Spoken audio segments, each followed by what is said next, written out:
Welcome to our channel. Today we how to install Canva for SEO thumbnail testing. Easy tutorial step by step clearly. To start, open your web browser. Go to the official Canva website. If you don't have an account, click on the sign up button. Fill in your details to create a new account.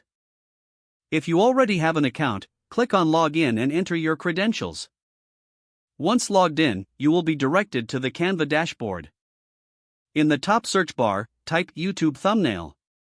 Select the YouTube thumbnail template option that appears. You can choose a pre-made template or start from scratch.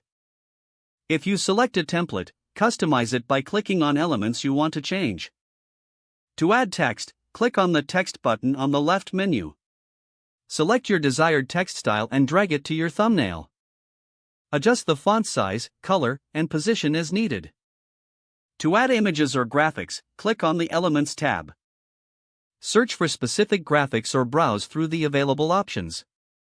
Drag and drop any chosen elements onto your design. Resize and reposition elements to create a balanced layout. Once you're satisfied, click on the Download button in the top right corner. Select your preferred file format, such as PNG or JPG.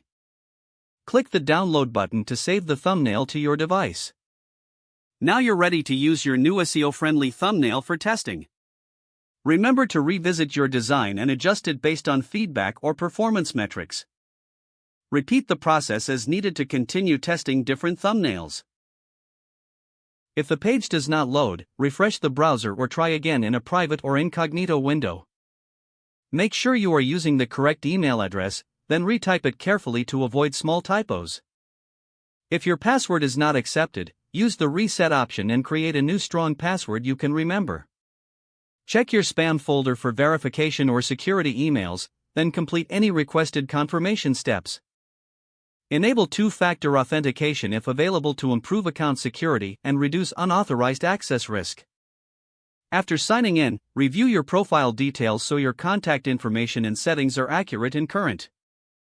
Don't forget to like this video and subscribe to our channel for more step-by-step tech guides.